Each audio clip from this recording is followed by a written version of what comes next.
Hey guys, welcome to another episode of F and Doc TV with your host Tony J. If you're new to this channel, click the like, share, and subscribe to get more notifications for more videos. This is going to be an hour-long special, so just bear with me because I felt the need to jump in a little bit into this topic. So I'm going to break it down for you. But before I do that, I wanted to bring some issues to the table. Going forward, I do plan to change up the format of this show.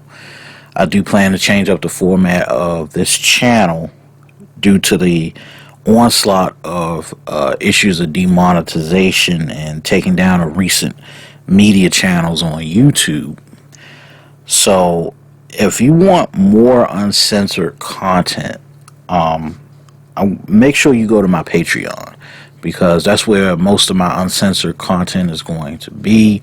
I'll drop the link once I finish building up the page and doing some more uncensored videos. I plan on setting that up soon, so just bear with me on that. Right now, what I'm noticing with YouTube is there's a lot of black media that has come under attack on YouTube in the last few days. There are two channels that I follow, and the two channels that come to mind that I support that have been taken down and have actually suffered at the hands of demonetization. One of those channels is that I follow is Hezekiah News, and the other channel is Real Black TV. These are two channels that I have been following for the last maybe 6 years, and I can tell you that it's very disappointing to know that these two channels have come under fire, because these two channels I consider to be are media archivists, and media archivists are people who collect, do and republish, even though it's copyrighted media, but it is fair use content because it's historical content. And what's troubling with YouTube is that they're trying to strike down channels that bring informational content to the masses, things in history that people have never seen before or can't get public access through their own library, to get these news clippings for maybe research purposes. And what's sad is that, unfortunately, our laws have not caught up with the new reality of media content on the internet and how we use and republish media content and what constitutes fair use. And, what I want you to know is I want you to go and support these two channels, subscribe, hit the like their content, and tell them, F and Doc TV sent you, and you're just showing your support, because I feel like these two guys, they really bring something amazing to the table, and they're publishing content that cannot be found anywhere else. And unfortunately, because of YouTube's policies about copyrighted material, they have to take certain videos down, or their videos have been taken down, because it's copyrighted content. But then at the same time, you don't have any what I would say, what we consider fair use, or what constitutes fair use, and that's unfortunate for these two channels. So go on over, support Hezekiah News and Real Black TV, and tell them, I sent you. Um, for today's show, I wanted to jump in and break down this issue, with Kim Kardashian. And there was a saying that really caught my attention that I really found very troubling coming from somebody like Kim Kardashian. And that is the issue of work ethic and this obsession with work ethic.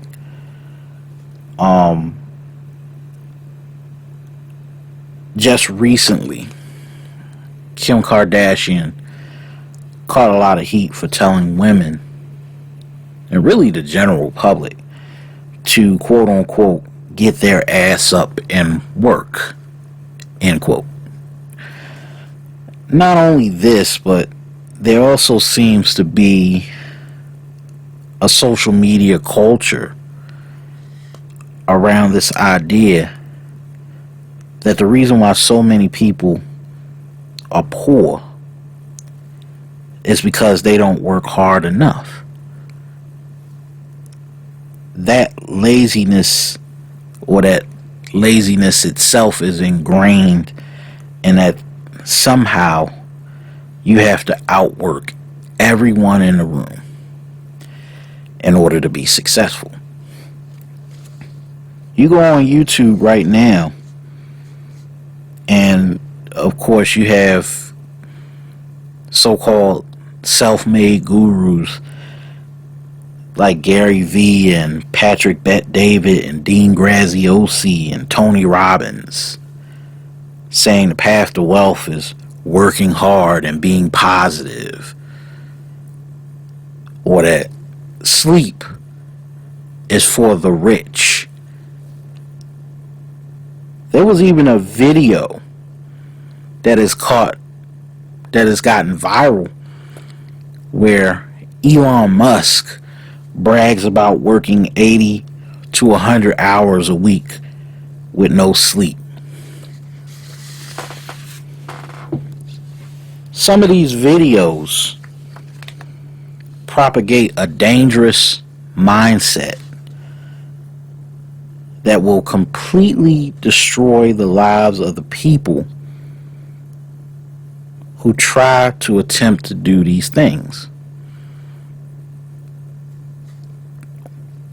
One of the most revealing things about this pandemic was how the employer treats the employee. And no matter how much work, how many hours you put in, unfortunately, you will always be seen as disposable to the employer. But American society likes to tout the idea of meritocracy, that anyone can work their way out of poverty. It's a false doctrine. A doctrine that we implant in our children as young as 8. We look at work ethic as if it's an extension of someone's character. That if you're not a productive member of society, then you are inherently evil. We've brought into this idea.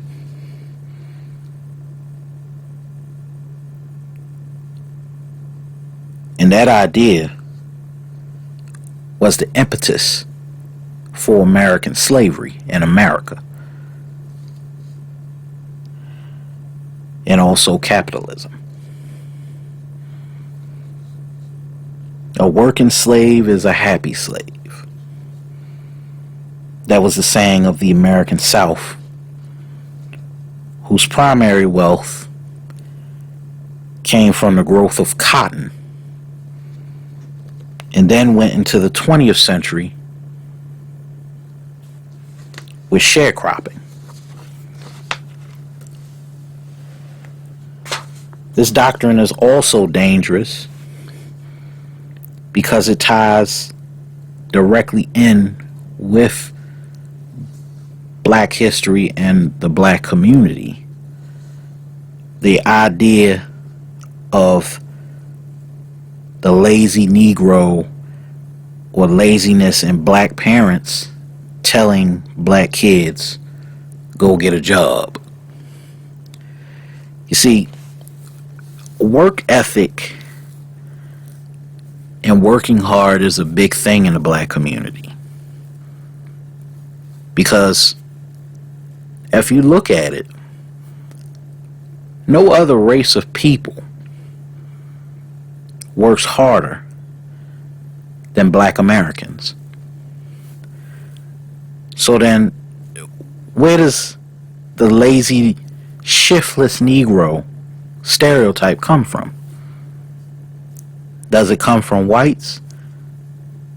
Or does it come from blacks?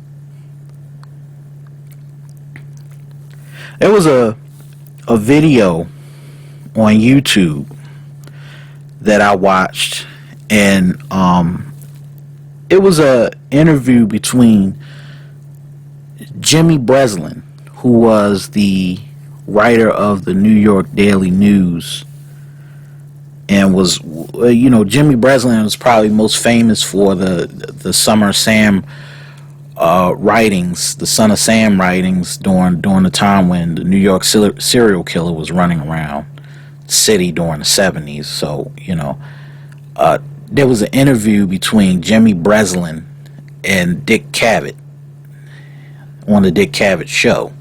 And the interview talked about the history of the Irish immigrants. And the most profound thing that I took from that interview between Dick Cavett and Jimmy Breslin, the most profound thing Jimmy Breslin had said in that interview was that, and he didn't mean it as being a racist or anything like that, it's far from it. He said that the American black was at the bottom of the totem pole when it came to jobs and trades and construction trades in America. Yet we are the hardest working group of people. When the Irish immigrants got more in terms of union wages than blacks ever did. And when it came to carpentry jobs, or jobs being a journeyman in the carpentry profession, carpentry jobs where blacks had entered the profession were paid less than the immigrants. They were paid less than the Irish immigrants, the Italian immigrants. They were paid less than the immigrants that came over to America and didn't even have papers. And they were able to get construction jobs and join a construction union. The minute they stepped off the boat, they're able to get jobs, whereas black Americans are not able to get them. And he said that was one of the greatest injustices to black Americans. How many times has that been the case? When I was in high school, I was almost pushed into construction trades because they said that, construction trades pay more than regular jobs. That if I got a construction trade, then fortunately I would have been able to provide a life for myself. And that's what people told high school students. I knew a lot of high school students that were told, "Oh, if you go into the trades, you get paid a lot more. If you get an apprenticeship, you'll be making a paycheck right away, and you'll have your housing and your living and all this other stuff." But the truth of the matter is, those are the jobs where most people get laid off. And then when you say if you are making money, you know, you're always going to be on call for the next job, because that's not necessarily a 9 to 5 job. You don't become 9 to 5 unless you're a journeyman. And once you become a journeyman, then you got to bid for contracts. And that's the ugly part of the profession that people don't tell you about when they try to tell you to, go for the trades. And then they tell you, you have construction management that underbids their workers to try and get construction jobs done, or they'll try to obfuscate OSHA law in order to get a project done, and then end up killing people in the process. So, with construction trades, black men, especially once they get to the 12th grade in high school, they're always pushed to go for construction trades, masonry, welding, iron worker. But they're the most dangerous jobs that nobody else wants. But with white kids, they get pushed to become doctors and lawyers and professionals, suit and tie wearing people, because they already know it's already ingrained in them to become that.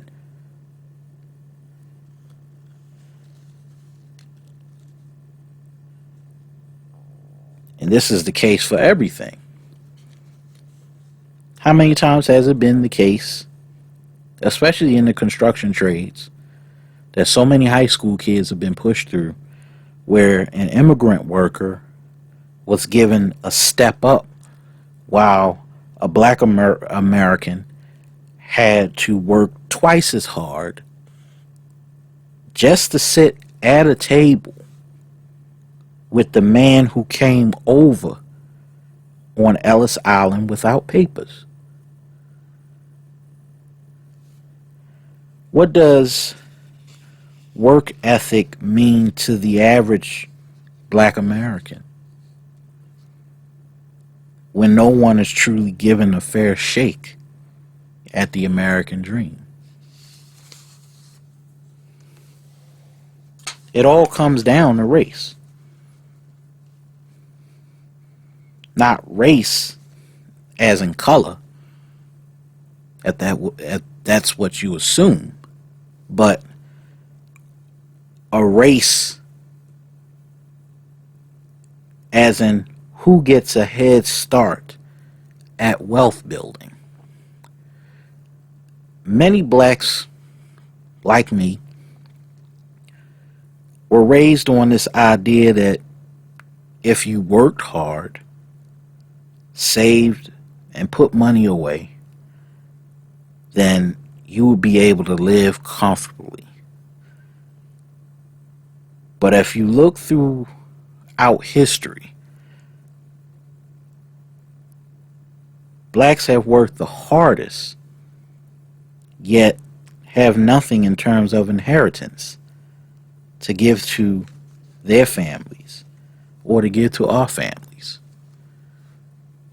How many black Americans actually have life insurance, or whole life insurance, and annuities? How many black parents have trust funds? If you look, not many, because nobody got that information. Nobody was able to plan ahead to try and get that information. Nobody knows how insurance works.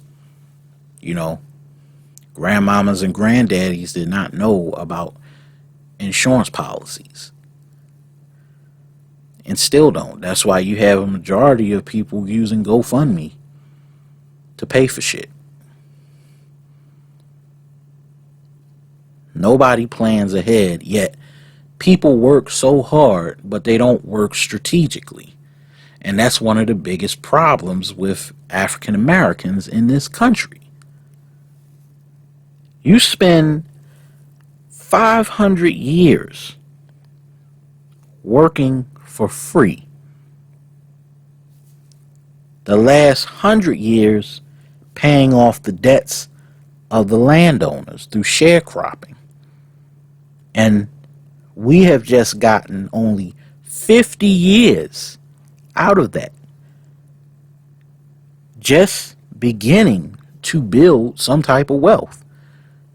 So if you look at it, it would take us 3 more centuries just to catch up with white wealth. And that's what's so problematic. So many black parents tell their kids, make sure you get a job with benefits. Make sure you get a job that has a 401k. And stay at that job and build up your 401k so that way you'll have enough money to retire. Even though so many people that retire only got but $25,000 in their fucking IRA account. You think about that. What good is an IRA?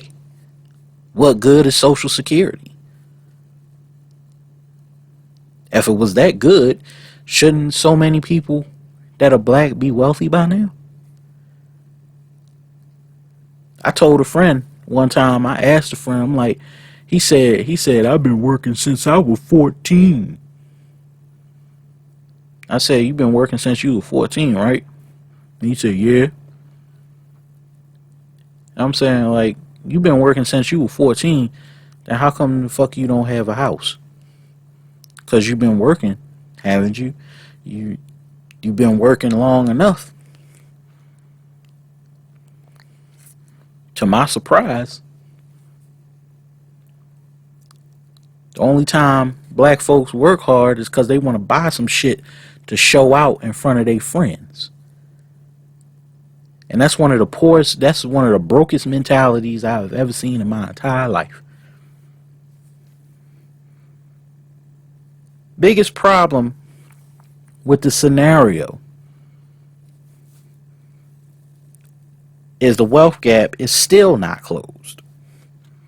And no matter how hard you do work, that wealth gap will still be there between whites and blacks.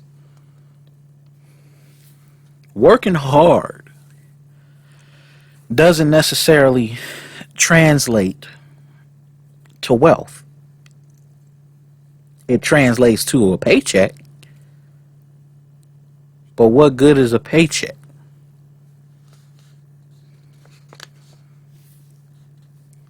What good is a paycheck if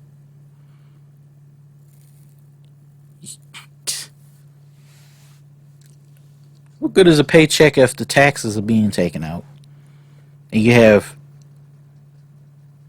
health insurance being taken out and you take home your net pay and it's close to shit? I would never want to be in that position. That is a shitty position to want to be in.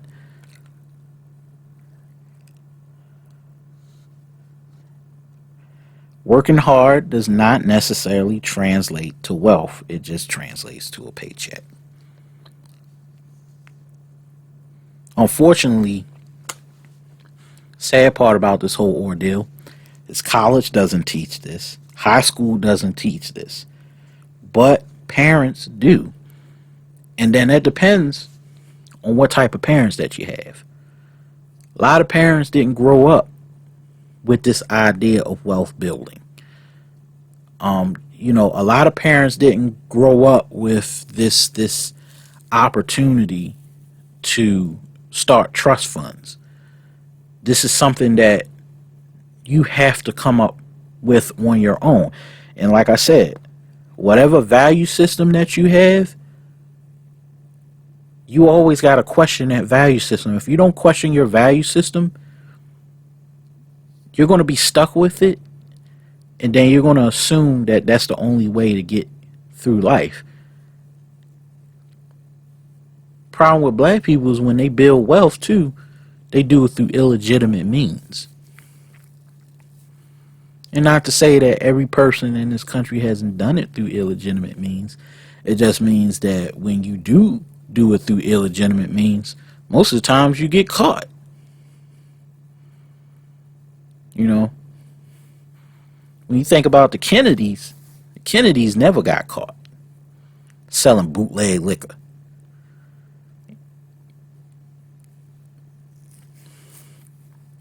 You know, everybody that touches drugs, you know, the Italians, like I said, like one of the greatest things I learned, I had to learn about wealth building through the movies that I watched.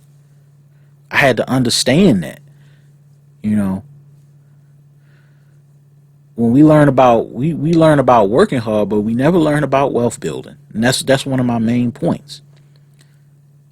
You learn about life, you learn about Christ, you learn about you learn about a couple of things in the black community. You learn about Christ, you learn about a value system, how to speak and not speak to your elderlies, how to obey, how to, you know, kowtow to authority, because that's how black people have been taught for the last hundreds of years. Oh, you need to speak like this when you're in front of an elder, or you need to talk like this and you need to sit up straight. That's what we learned. That's what I learned going through my childhood. Oh, you need to read your Bible. You know, you hear all this shit. But the thing that the elders never taught us is how to build wealth, because they didn't have it themselves.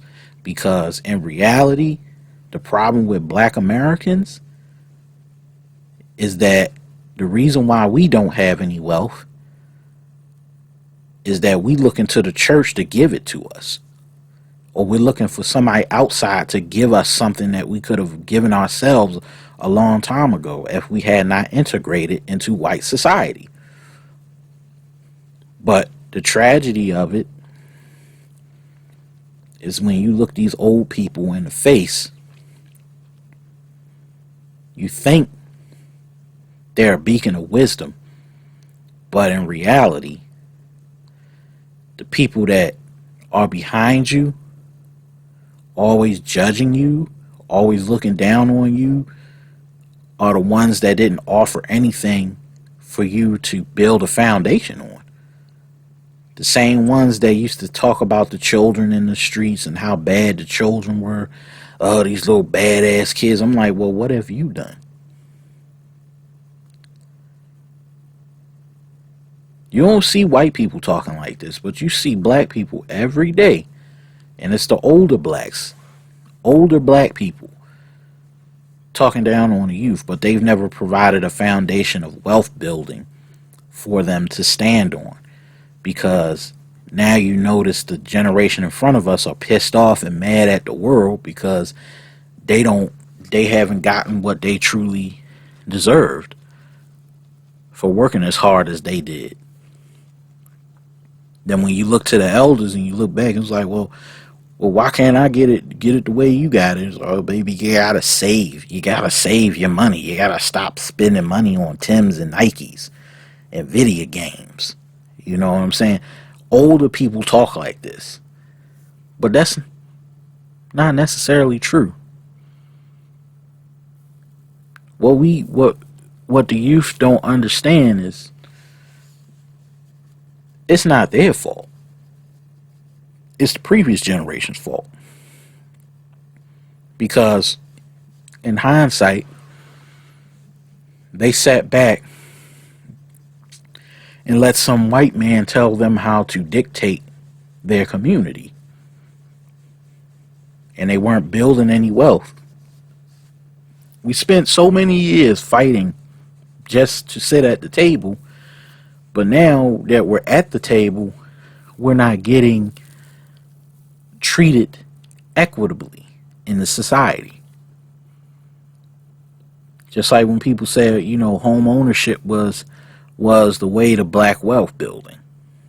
But yet it's a lot more black people that got to foreclose on their homes and are being driven out by the rising cost of housing and prices and being reappraised on lower values in their houses because of who they are. You know, now you look at it and you see what's going on.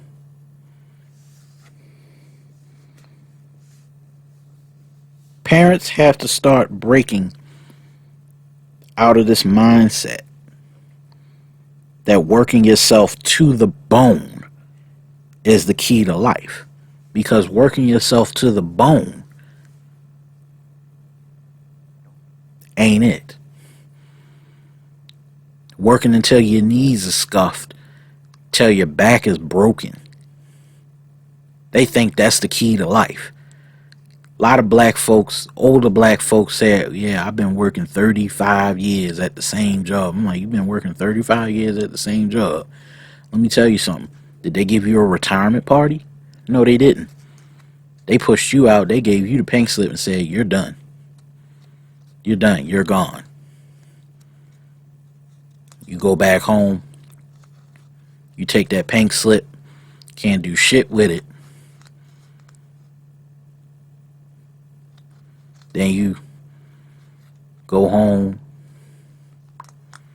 and just sit there realizing life done passed you by because you done showed up and showed out for your company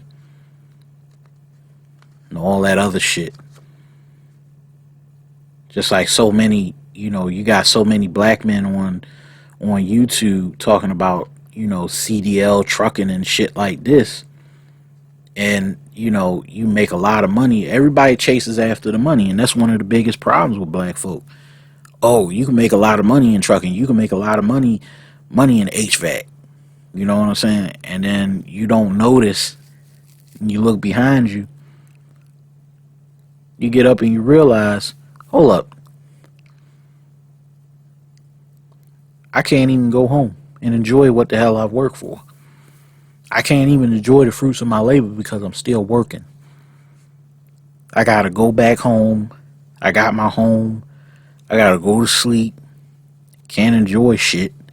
I gotta get up and I gotta drive a big rig all that damn day.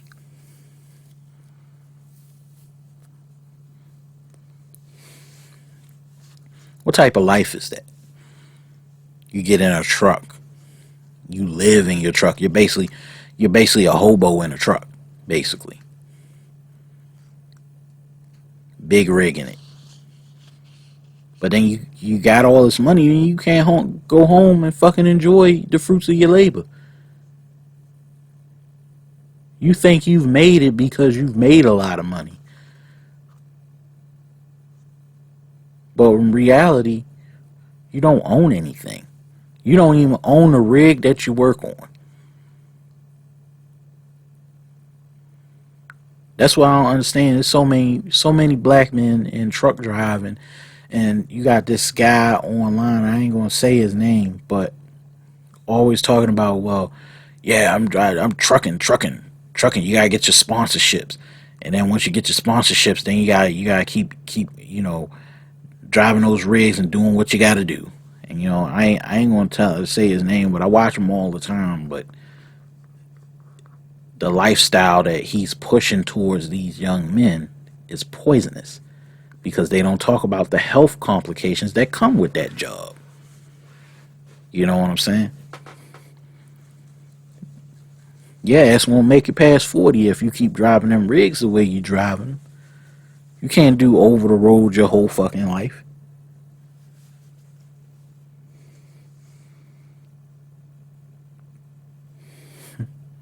What black parents need to teach their kids, and what black parents teach their kids and don't teach their kids, white parents teach their kids.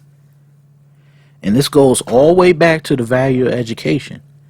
Because unfortunately, in our community, we don't value an education. Education is looked at as being a white thing. And that's the unfortunate thing about black America. Black parents saying, you know, and this is one thing I believe black parents have to stop telling their kids, because I think it's very harmful to their mindset.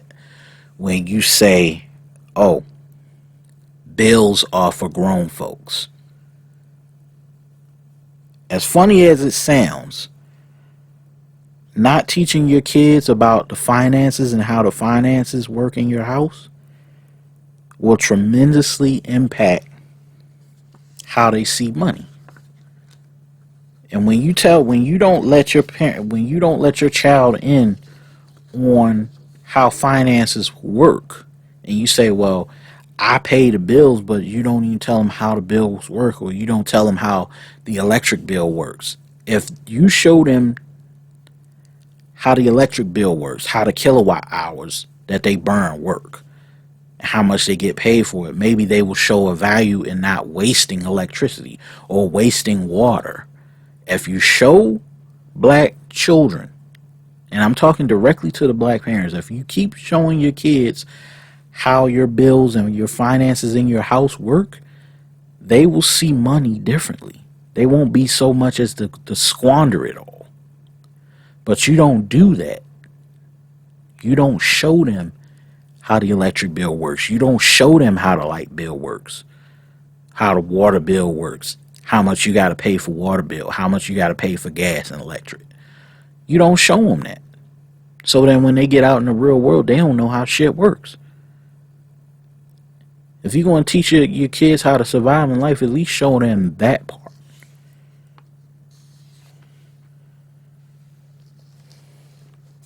Black parents teach their kids about saving money in piggy banks when they're 6 years old, and that's not the totality of it.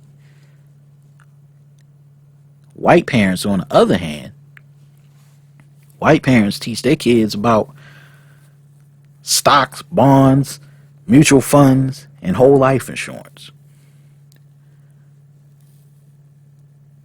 That's where the trust fund baby comes in, because they already have been shown how the family finances work in their house.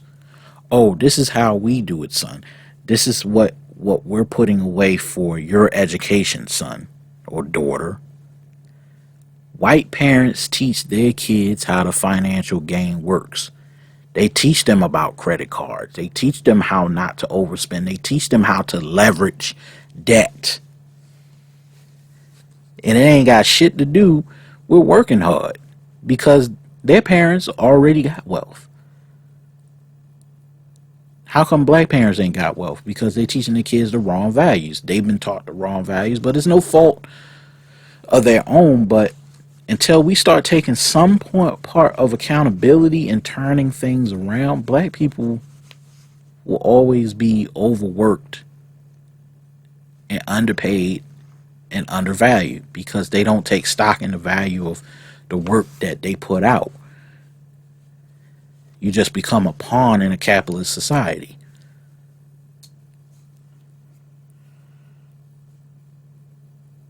And unfortunately, because blacks don't believe in this shit, and we don't believe in the idea of trust fund babies and whole life insurance and mutual funds and stocks and bonds, that's because our mindsets are screwed up and our value system is screwed up, and how we see wealth. Because I notice when I'm hanging around my friends, when I hung around my friends, they didn't know anything about stocks and bonds. They didn't want to pick up a book and learn about mutual funds and ETFs, even though the fucking information was right in they fucking eyes, right in their fucking face. They could easily turn shit around, but they would rather go from one relationship to the next and sit around and just do the same shit they've been doing for the last 10 or 12 years.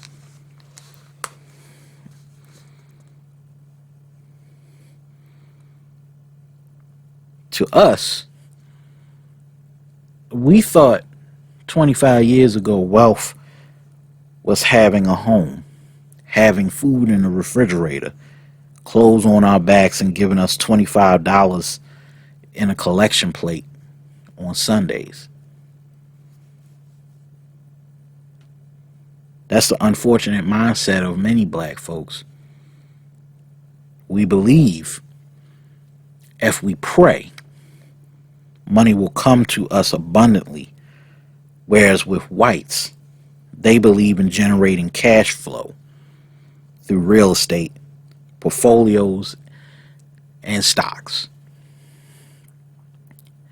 And that's the difference between black folk and white folk. They put money in investments. We put money in savings. Whatever we work for, we save. Whatever they work for, they invest. The investing component has been taken out of everything that is a part of the whole idea when it comes to work ethic. If you're going to be working towards something, work so you don't have to work another day. Instead of using your job as a means to an end, or an end to a means. You know, that's the whole idea with cash flow. It's not about a paycheck. I don't want a paycheck. I want cash flow. So that means that while I'm sleeping, I'm still making money. While I'm working, I'm still making money. So that if that job goes down, I'm still making money. But we don't believe in that shit. And that's why last 25 to 30 years we have missed out on the idea of investments. I wish I had known about Amazon stock when I was younger. I'd probably be a fucking millionaire by now. You see? Not hopping on the wave, not hopping on the trend early on will always leave you out of the system of wealth.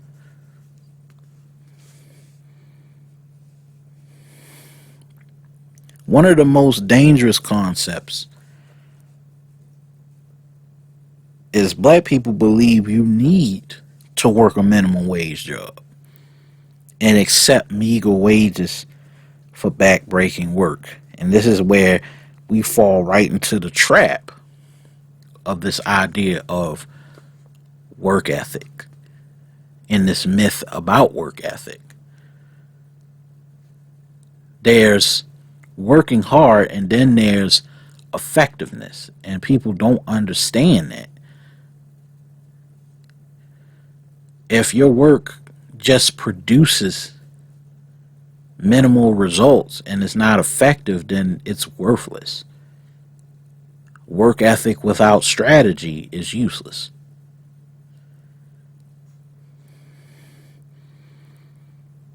It's just like that idea.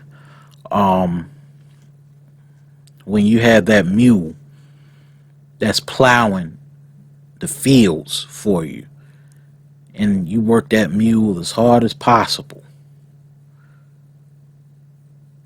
what's the purpose of running that mule from sun up to sundown? So the truth is, you working that mule for the purpose of planting more fields of corn, more fields of fruits and vegetables for the season. Kind of like crop rotation. You know? Work ethic without strategy is useless. I had a job working in retail when I was 27 years old. I worked at both Amazon and Target. And I basically worked as a scanner in backstock. I was tasked with pulling close to 1,500 products a day in a warehouse. I got up every day for 2 months, worked 4 8-hour shifts a week, and was still making $285 a check. Came back another week. My hours got cut from 8 hours to 4 hours a week. And this time, I had to pull 2,500 products within a 3 hour period. Now, you might be asking, at what point do you say enough is enough? When the checks get shorter, or when they decide to push you out the door, or when you get injured trying to do the work of 3 people in one day. Nobody can pull that amount of products in a 4 hour shift, especially 2,500 products. And working at Target, I had to pull dog food off of shelves, stupid shit. I had to scan 20 bottles of shampoo and put it out to the front. But then what was the whole point? I mean, you could easily effectively do that job in a shorter amount of time. One of the things about Target, even though they don't tell you, is that they work on quotas. They work on pulls. And one of the things about retail jobs is the management likes to pit one worker against another in order to meet quotas, to see which worker can outwork the other worker so that they can decide who they're going to cut hours from or push out of the job and make them go somewhere else.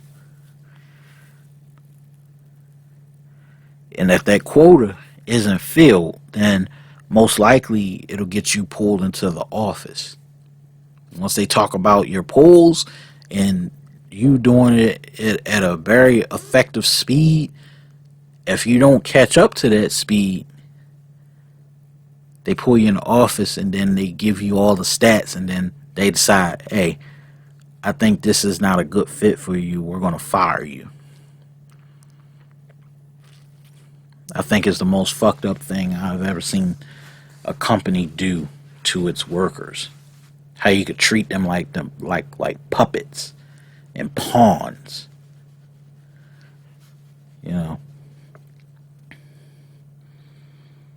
So what does work ethic mean in the American scheme? In the American scheme of things, I think it goes back to the idea of how we look at work. There's work of the hands and work of the mind. There are hard workers and then there are problem solvers. There are multiple different ways that you can work. I don't think one is better than the other. But there is the default idea that work evolves around physical toiling. And that's one of those ideas that I don't like, because it devalues the work ethic of the mind to solve problems and be more effective.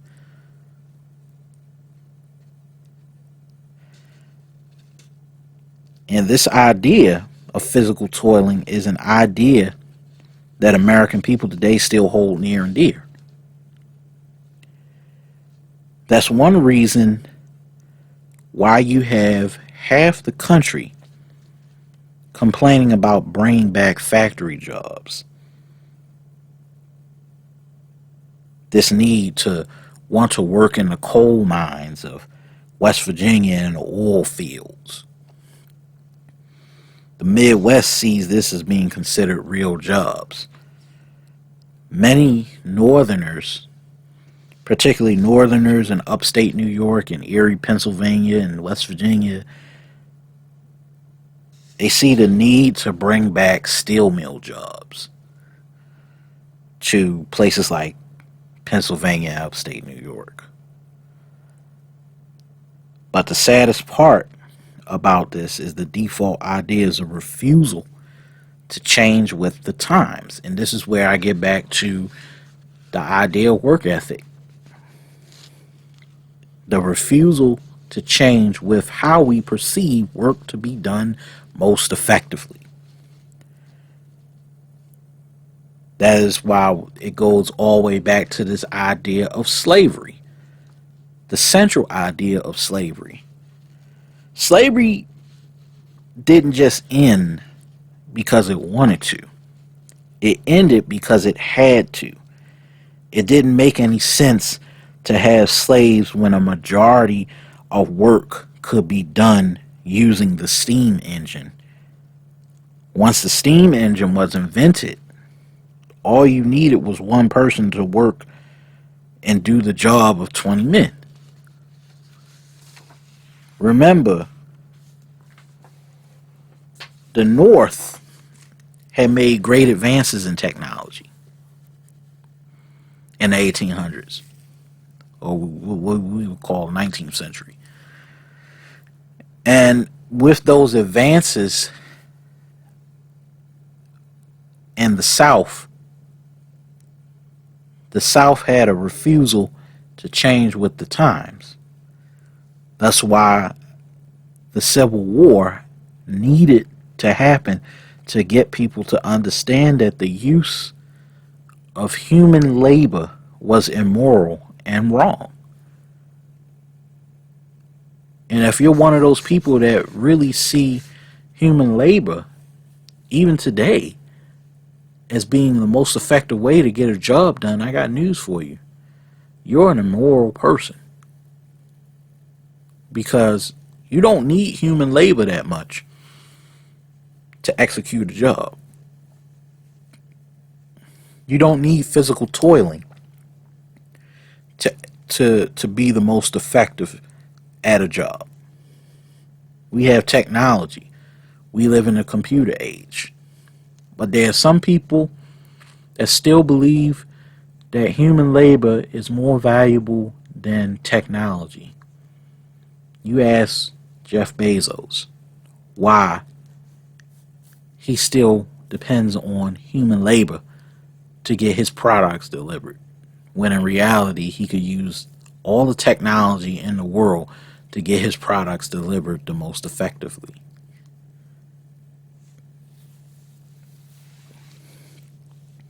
Human labor was immoral and wrong, and you can claim states' rights all you like as a reason for the Civil War starting, but the refusal to not use human labor was the ultimate tipping point,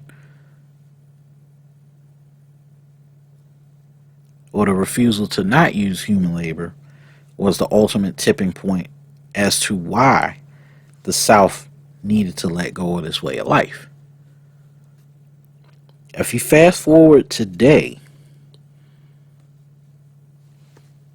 there are many ways to increase your work ethic. One does not have to work a dangerous or backbreaking job to prove they are the hardest worker in the room. To outwork everyone in the room is just plain stupid and unhealthy. Just like there is a such thing as good work ethic, there is a such thing as toxic work ethic.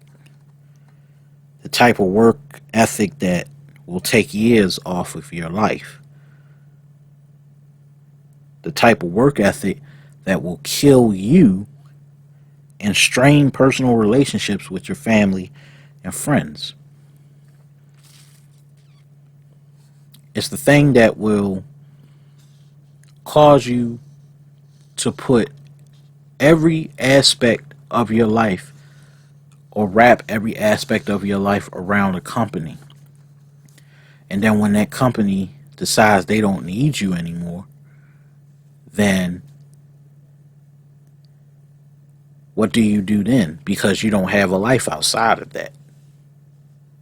And that's one of the more troubling things about this new era is people want you to working 80 hours a week in the office, wearing a suit and tie, sleeping in your office,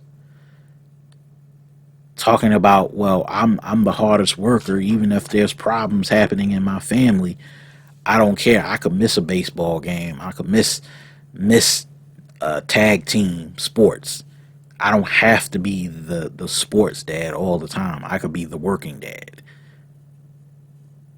You know, all this shit, or the working mom,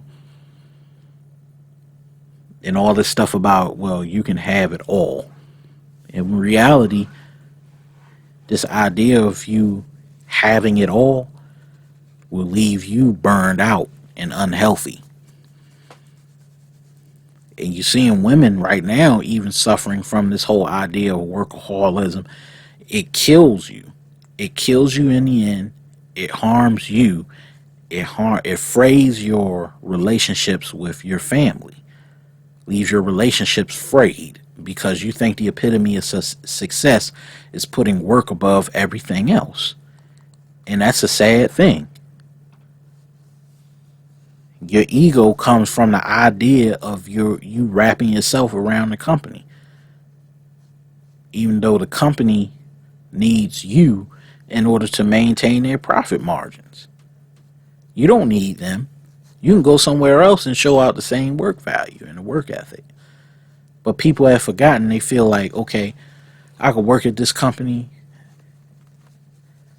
I could prove to the company that I'm valuable. But if they don't see value in you, then what are you going to do? See, that's the thing about competition. And this whole thing of nepotism, too. Flagrant nepotism. At the very highest portions of these corporations. Because the person that works the hardest don't get rewarded with promotion. There's always somebody outside of the company that gets the top position, the top management position. Even though you've been working there for 20 or 30 years, somebody from out of there, somebody from the family gets the top position before you get it. Even though they haven't even worked the hardest. They haven't even showed that they proved that they can work the hardest in the company. They're lazy at their job, but yet they're given the management position that you applied for. So then all this nepotism shows up at these companies, then what do you do then? You know? Working 80 hours a week at an office is not the epitome of success. It's the definition of weakness. Trying to get a promotion by sleeping in your office and getting up the next day is not what should make you happy. We all cannot be Don Draper. And if you look and you watch Mad Men, you see what working at the office has done to his relationships and what it's done to his relationship with his daughters and his sons. No one should aspire to be that. But so often, especially in school, young adults are taught you need to wear a corporate suit and tie and work your way up the ladder by kissing ass and being the last one to leave. All that does is lead to burnout and heart attacks. The very thing the baby boomers tried to push on millennials, but rejected it instead. Millennials are rejecting this whole idea of a hierarchy of working hard. If it's anything that 2020 taught us about the value of work, is that work must have meaning in order for it to be considered good work, and it must have value. A lack of work ethic is not an extension of one's personality. How much you work and how less you work does not make you a lazy individual. It just means you haven't found the thing that you're passionate about yet. And once you find that passion and that drive, then work becomes meaningful and impactful because you love what you do. If you go to a job waking up on Mondays and you hate what you do, that's not a job. I mean, that is a job, but it's not a career. But if you love what you do, that's a career.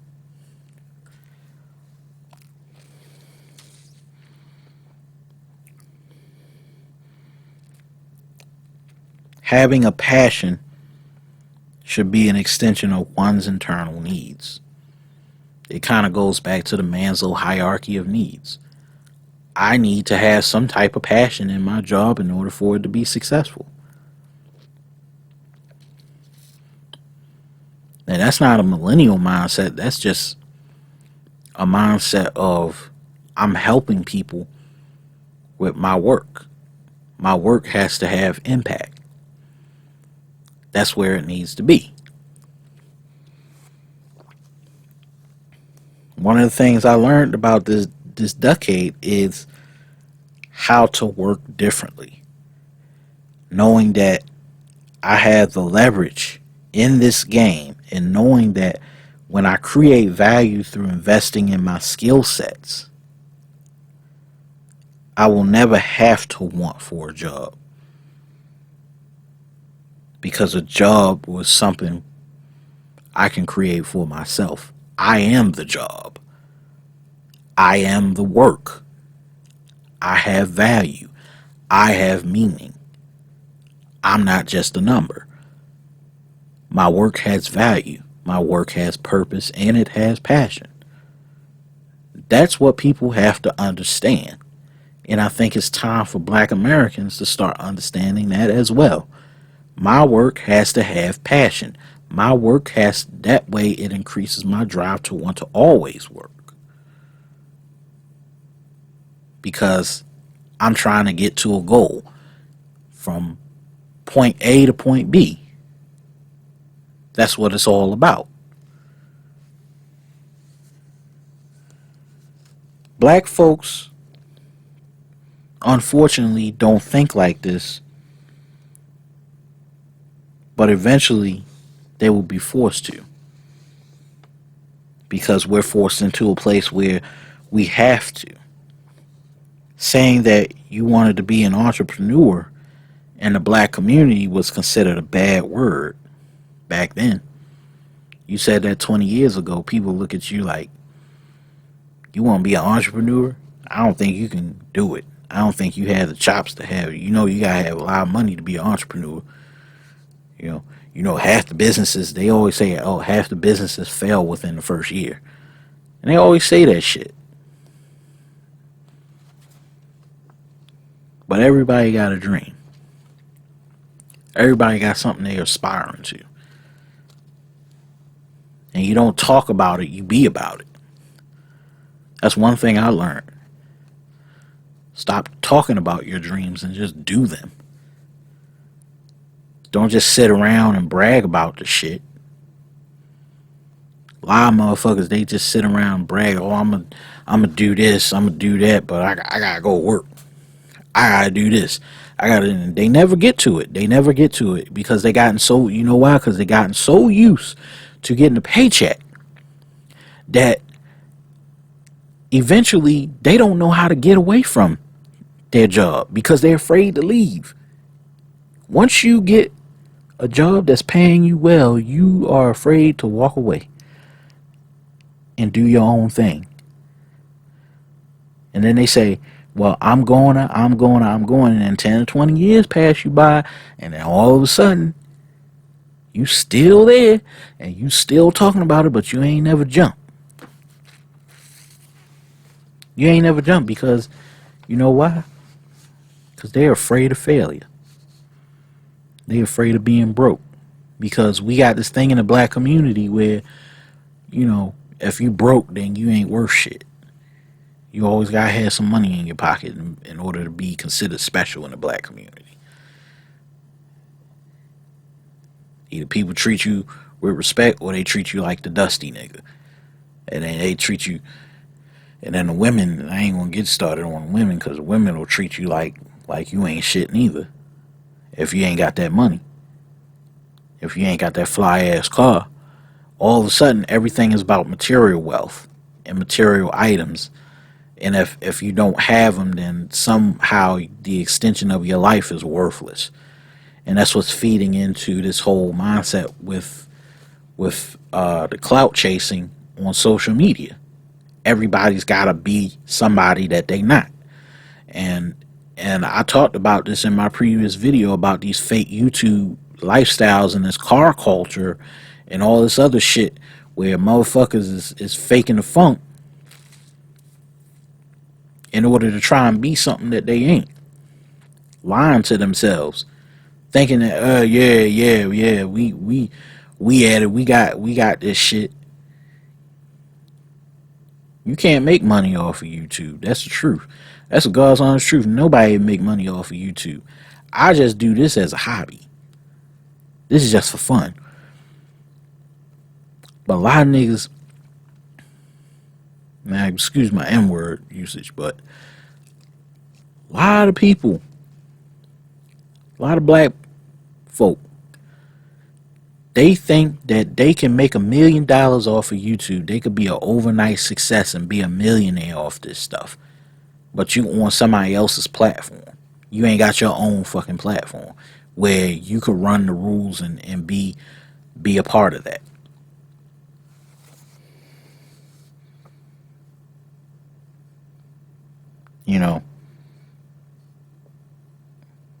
Most black parents believe that if you don't have a 401k or health benefits, then it's not a real job. But see,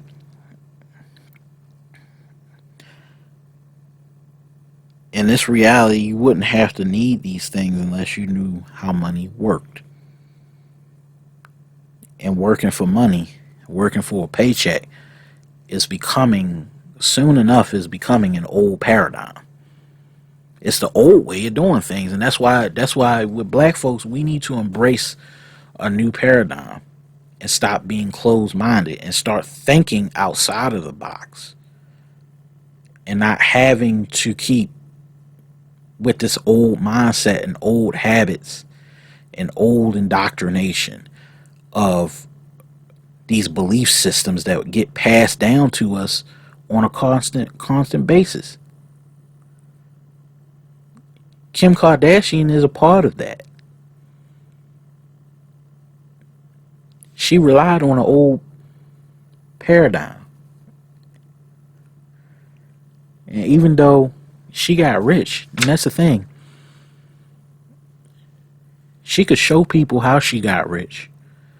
But in hindsight, she's rich because of her father's inheritance and her father's money. She didn't work for anything. She's a trust fund baby. Chloe, Kylie, all of them are trust fund babies. When their father died, that's all the money that they have.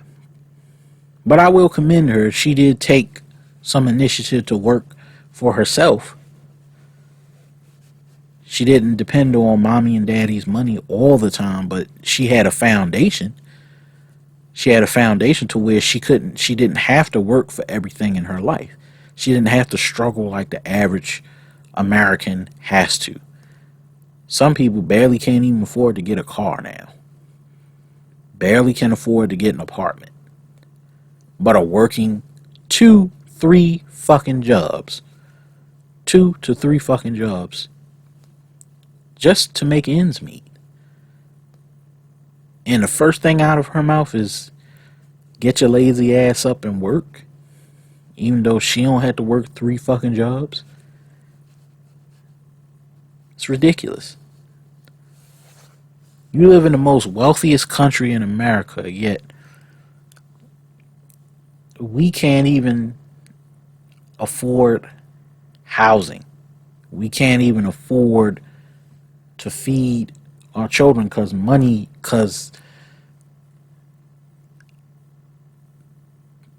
because food has gone up. All this working for a paycheck and working to get by, this shit is dead now. That shit don't work. This economy is about the creator economy. This is the gig economy. The creator economy is about to become the default economy, where people exchange information and products for money. This new economy is pushing people, and especially black people, to think outside the box and start creating new products. The biggest problem with black America is we've created so much on these platforms, but we don't have our own platform. I mean, when's the last time black Americans had their own social media platform? Last social media platform was Black Planet. We don't even have that no more.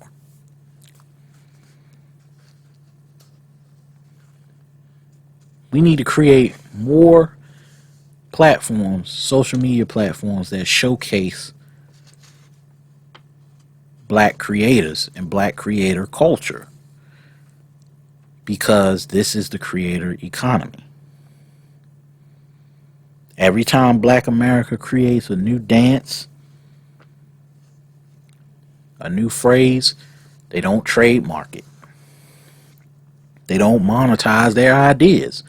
Every idea is intellectual property. If you show it off to the world, make sure you trademark that motherfucker.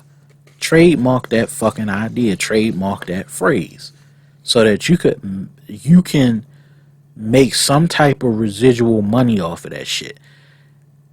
I read this book called The Business of Licensing, and you know where most of the money that is made in America comes from? Comes from intellectual property. That's why Disney is so fucking wealthy. I had to learn this for myself.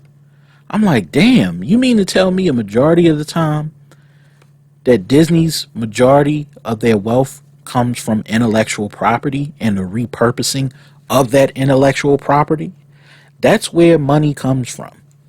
Create something and then trademark it.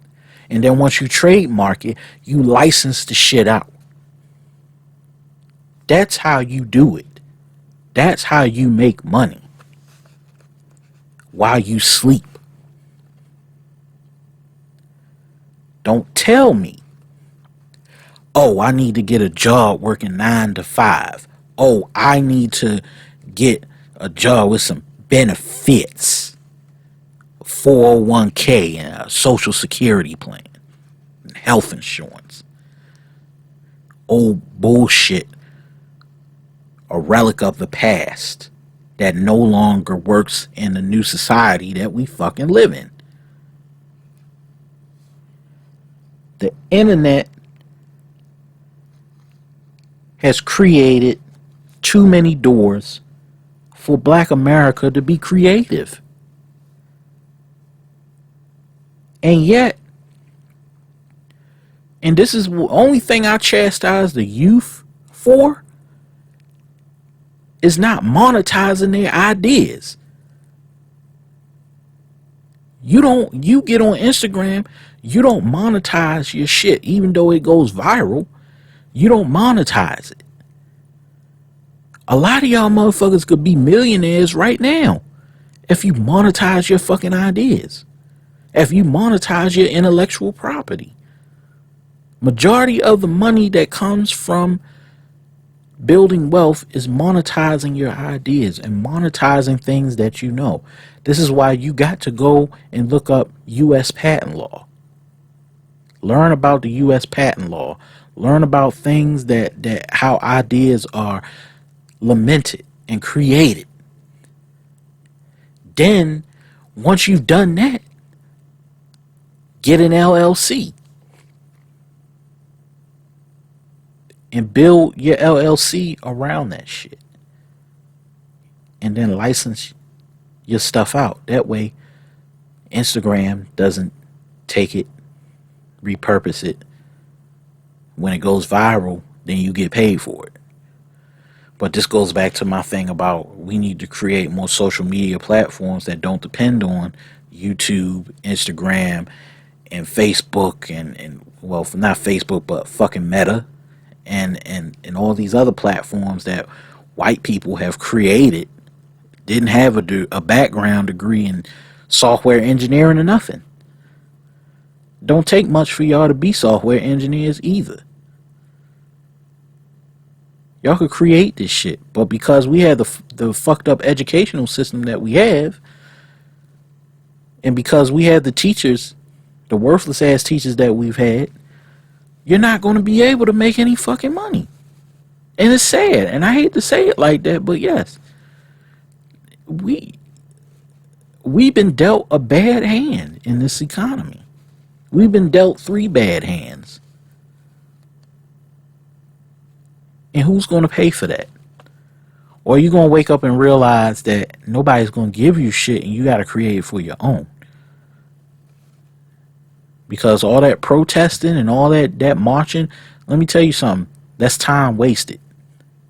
All that time you wasting fighting an endless war, and you're not even building any wealth because you let these old folks, these old ass niggas, lead you to slaughter. This is what work ethic is about. I don't even call it work ethic now. Creative ethic. Pushing yourself to unlearn old habits and embrace new ones that will take you to a different place. You might not make the money right now, but later down the road, you are going to see that money. You are going to see that cash, but stop trying to be something that you're not. Stop trying to be rich, look rich, and you're not rich. Don't look at overnight success. Just enjoy the journey. Enjoy the process. And then when you come out of this motherfucker, guess what? You ain't got to worry about looking rich because you are rich. You know what I'm saying? Everybody on YouTube with all this, all this car content, acting like they actually doing some shit. They ain't doing nothing. You think you gonna make money off this shit?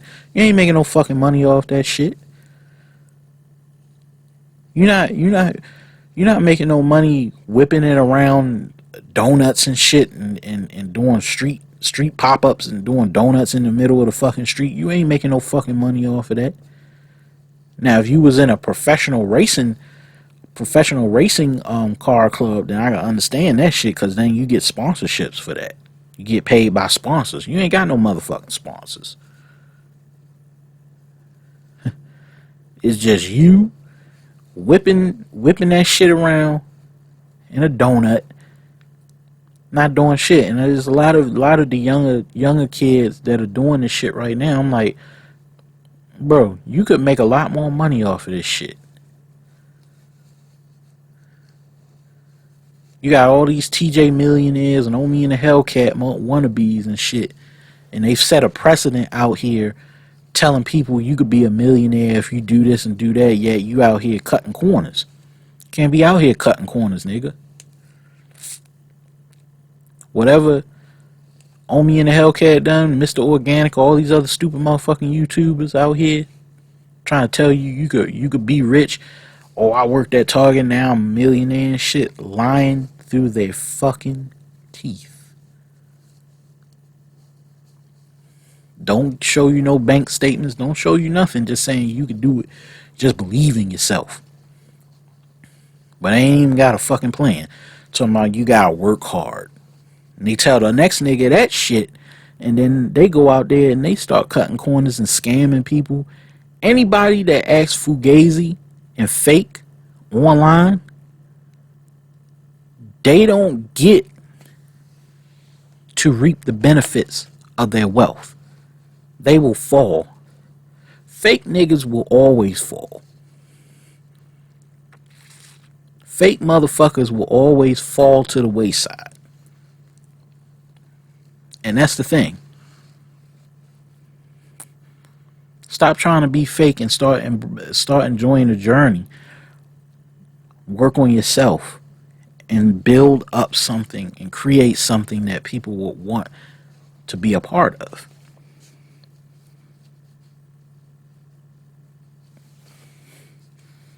And for the parents, these old black folk, slavery ended 500 years ago. So why are we teaching our children that the epitome of good work ethic is to work for somebody else? At what point can we say, I want to work for myself? I've seen what work ethic has done to an older generation. The generation that thought they could depend on that Friday paycheck from the steel mill. The generation that said, son, one day you're going to be working on an assembly line with your old man. One day you're going to retire. I'm an iron worker. I'm a union man.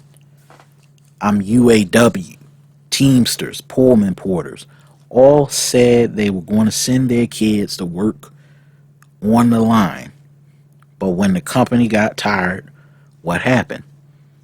They sold their futures down the river. One reason why this shift in attitudes about work is happening in the U.S. is because people are getting tired of having to commit their lives to a company. People are tired of having to be away from home, away from their kids and their wife when they need them emotionally. We have to prioritize what is right. Work should never come at the cost of alienating your children. And this is what Kim Kardashian needs to understand. Someone who got popular off of a sex tape has no right to call someone lazy. When their entire family has contributed nothing to society except good looks and the fact that their father defended OJ. Work ethic is what is defined by you. Nobody has the right to question it. There are different ways to work that don't require you to come home sweaty with coal smeared all over your face. And I think it's time America understand. It's time for America to understand this. Especially the conservative right that wants to see Americans working the old traditional way of life.